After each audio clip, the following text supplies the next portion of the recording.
गोपिका जीवनस्मरणं गोविंदा गोविंदा.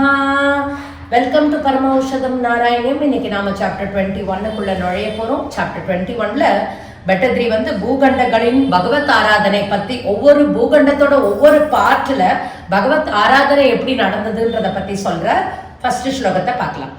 மத்யோத்பவே புவைலா விரதனாம் நிவர்ஷே கௌரி பிரதானமனிதா ஜனமாத்ர பாஜி சர்வேன மந்த்ரனுதிபிக் சமுபாஸ்யமானம் சங்கர்ஷனாத்மகமதீஸ்வர சம்ஸ்ரயே த்வாம். முதல் ஸ்லோகத்துல என்ன சொல்றாருன்னா, இந்த சாப்டர்ல நாம கொஞ்சம் ஜியோகிராஃபி கிளாஸ்க்கு போறோம்.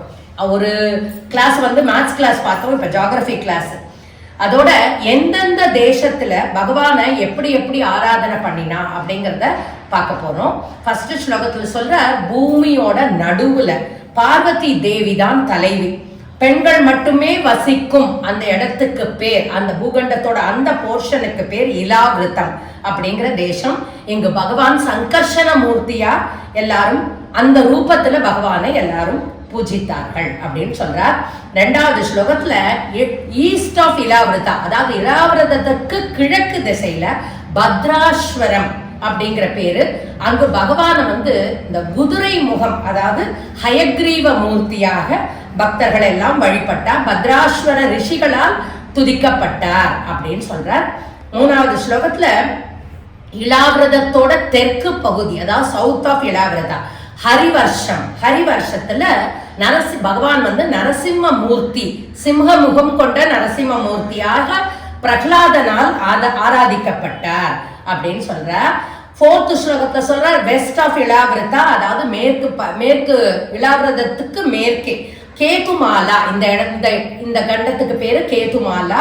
அங்க பகவான் அழகிய திருமேனி கொண்டவராக மகாலட்சுமியோட மகிழ்ச்சிக்காக ஒரு காமதேவனாக பகவான் அவதாரம் பண்ணினார்.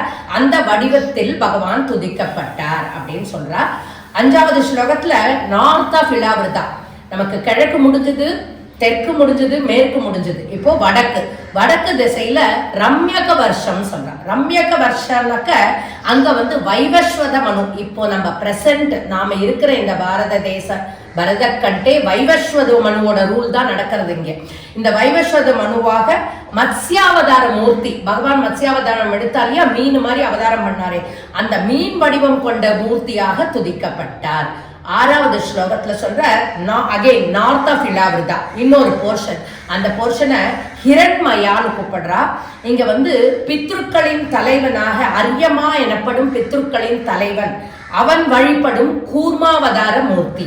கூர்மாவதாரம்னா அவங்க எல்லாருக்கும் தெரியும், ஆமை வடிவம். பகவான் பார்க்கடலை கடையறதுக்காக ஆம வடிவம் எடுத்துட்டார். அந்த அவதார மூர்த்தியாக துதிக்கப்பட்டார். ஏழாவது ஸ்லோகத்துல அகைன் நார்த் ஆஃப் இலாவிரதால குரு வருஷா, குரு டைனாஸ்டி, அங்க யக்ஞ வராக மூர்த்தி.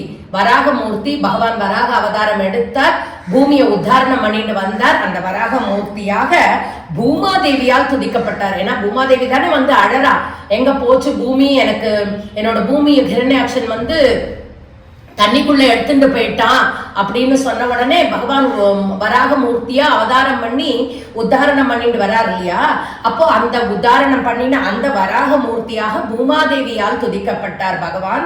எட்டாவது ஸ்லோகத்துல சொல்ற, இலாவிரதத்துக்கு சவுத்துல தெற்குல கிம்புருஷர் அப்படின்ற வருஷம். அங்க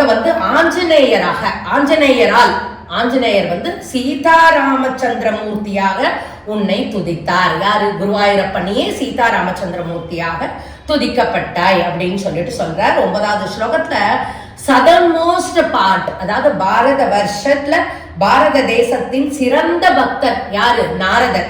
நாரதருடன் சேர்ந்து நரநாராயண வடிவத்தில் நீ துதிக்கப்பட்டாய். நாரதருடன் சேர்ந்து நரநாராயணன் மட்டும் இல்ல, நரநாராயணன் நாரதர் அப்படின்ற ஆவாலால துதிக்கப்பட்டாய் அப்படின்னு சொல்றார்.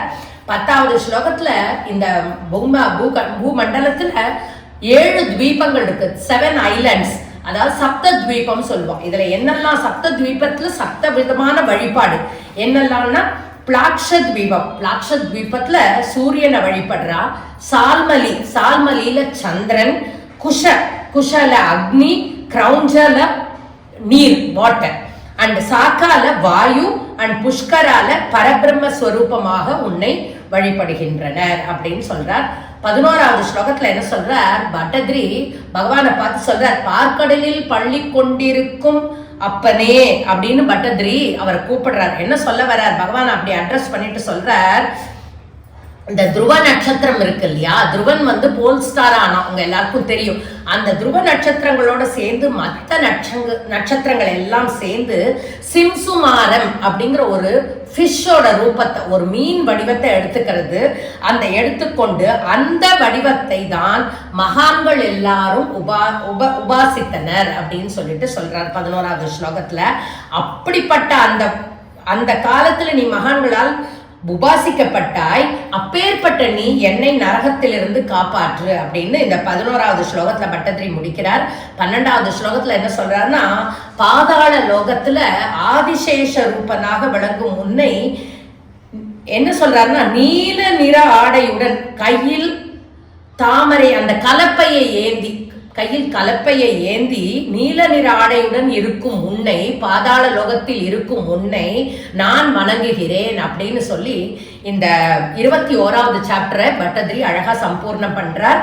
கோபிகா ஜீவன ஸ்மரணம் கோவிந்தா கோவிந்தா.